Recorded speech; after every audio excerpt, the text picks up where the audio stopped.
Kita langsung ke Bang Saur, kenapa begitu jomplang Bang Saur? Dari tuntutan 12 tahun oleh JPU, tiba-tiba hakim memvonis bebas. Apakah ini mengabaikan semua bukti yang sudah dikumpulkan oleh JPU? Saya pertama mengucapkan terima kasih dulu kepada DPR, Komisi 3 sekalipun dalam keadaan reses mereka itu kemudian terpanggil. Bahkan saya tadi mengikuti RDP atau apalah, bahkan pimpinan DPR Saudara Dasko hadir. Saya merasa ini apresiasi yang sangat mendalam.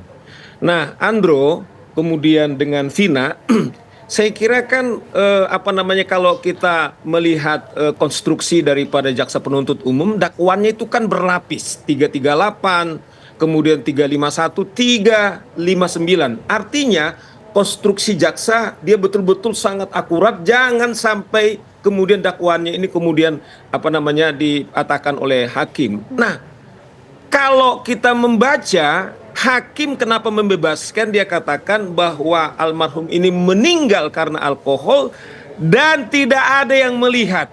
Nah, kalau itu alasannya, itu yang kita bilang dalam pasal 184 KUHP ada 5 alat bukti. Pertama betul adalah saksi, tapi yang kedua adalah surat. Yang ketiga adalah ahli, pendapat ahli, keempat petunjuk, dan kelima adalah yaitu keterangan saksi, keterangan terdakwa atau kemudian tersangka. Nah, kalau kita merujuk dari apa yang telah bukti yang ditunjukkan oleh jaksa penuntut umum, ketepatan tadi diputar oleh keluarga dan juga pengacara, sangat terlihat jelas di sana. Bagaimana korban kemudian ada bekas lindasan, kemudian ternyata betul dipukul pakai botol kepalanya itu yang botol alkohol. Kemudian ketika dia sudah pingsan, coba bayangkan dia dibawa bukan di tempat duduk tapi di bagasi. Ini manusiawi apa enggak? Baru setelah itu kemudian dia masih tetap, si terdakwa ini naik ke atas, sehingga tidak ada alasan kemanusiaan untuk membantu daripada korban ini. Nah, oleh karena itu andaikan 338 yang 12 tahun, Mas Andro, tidak terbukti, tapi ada pasal penganiayaan, jelas dia itu dianiaya. Oke, Bang Saur. Ya, sebentar. Yes.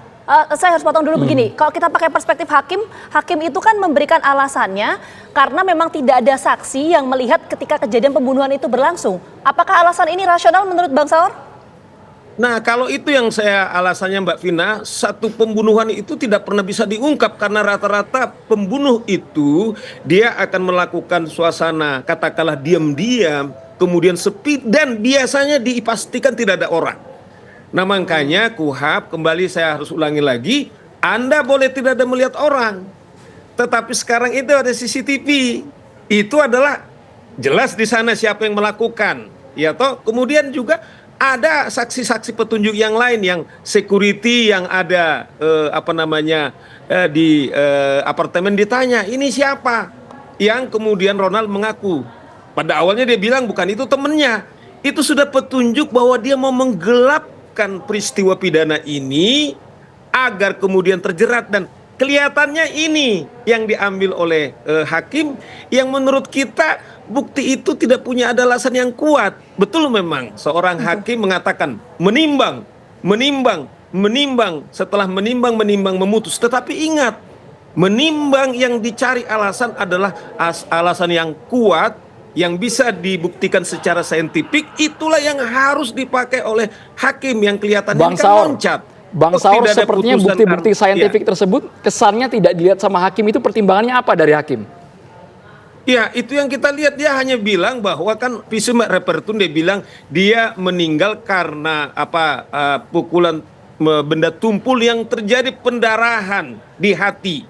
Itu jelas adalah keputusan atau hasil daripada visum.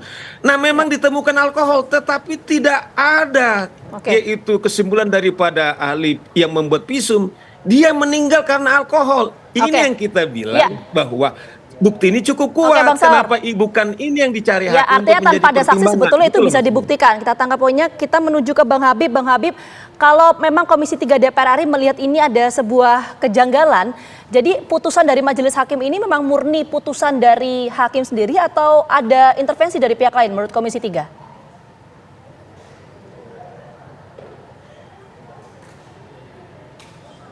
Bang Habib, boleh di-unmute dulu supaya kita bisa mendengar? Ya, Ya, Karena silakan. keputusannya begitu tidak masuk akal, menjadi masuk akal kalau publik beranggapan ada intervensi, ya. Bisa kekuasaan, bisa yang lain dalam perkara ini. Karena itu untuk menepis hal itu semua, maka menurut kami hakimnya harus diperiksa oleh Bawas, ya. Bawas juga nanti memeriksanya jangan normatif saja. Ya, segala aspek bisa masuk dari Bawas, ya. Begitu juga KY. Periksa itu hakimnya. Jadi dan meriksanya juga jangan hanya hal-hal yang terkait prosedural formil jalannya persidangan. Ya, periksa latar belakang kehidupannya dan lain sebagainya, bisa juga masuk dari situ, gitu loh. Jadi wajar lah ya, menjadi masuk akal kalau publik menduga ada sesuatu yang nggak beres dalam konteks hakim ini mengambil keputusannya. Ya, Baik. itu kan soal Komisi 3-nya, soal publiknya, persepsi publik. Tapi kok persepsi Komisi 3 ada intervensi nggak? Ada potensi itu nggak, Bang Habib? Iya, sama. Kami kan menyerap aspirasi dari masyarakat, ya. Oke. Kami menyerap aspirasi dari masyarakat, makanya kami menyelenggarakan rapat dengar pendapat hari ini, gitu. Kita ke Bang Nasrullah, tadi ada dugaan yang disebutkan oleh Wakil Ketua Komisi 3 DPR bahwa diduga ada hengki-pengki bahasa Ahmad Saroni tadi, Bang Nasrullah, untuk mempengaruhi putusan hakim.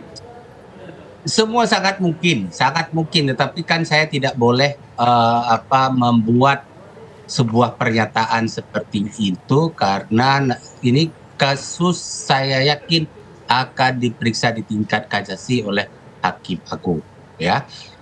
Kalau bicara rasa pribadi saya, berdasarkan saya nggak jauh beda dengan Pak Habibur Rahman sama Pak Saur, ya. Tetapi saya menahan diri untuk tidak membunyikan itu, ya. Nah, tapi case ini satu saya ingatkan dulu. Tadi kan ada dikhawatirkan takut lari ke luar negeri. Nah, Kejaksaan Agung harus cepat membuat pencegahan. Jangan sampai terkeburu lari dulu.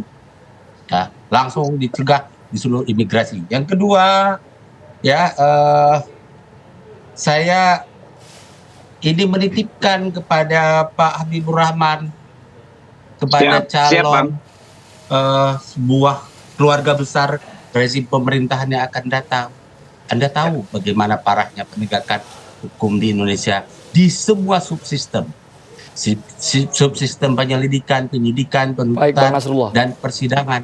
Benahi ini, jangan lagi terulang kayak begini. Itu satu. Kemudian baru bisa saya memberikan ulasan yang komprehensif kalau kita mungkin diinisiasi oleh TV One atau apa melakukan eksaminasi terhadap putusan ini. Tapi saya yakin, seyakin-yakinnya perkara ini akan masuk ke tingkat kasasi. Begitu bicara materi pokok perkara, secara formal kelembagaan hanya Mahkamah Agung yang bisa melakukan penilaian secara material. Terima kasih, Lain-lain Bang saya, Nasrullah. Pak Saud, Pak Habibur Rahman, DPR semua bisa memberikan sebuah pendapat baik subjektif maupun objektif. Terima kasih Bang Nasrullah, Bang Habibur Rahman, dan juga Bang Saur Siagian. Kita tunggu Bang Nasrullah, Bapak hasilnya nanti seperti apa. Eksaminasi itu paling penting. Paling dekat adalah kasasi yang kita tunggu hasilnya nanti bagaimana. Terima kasih Bapak-Bapak sudah bergabung di Kabar Petang.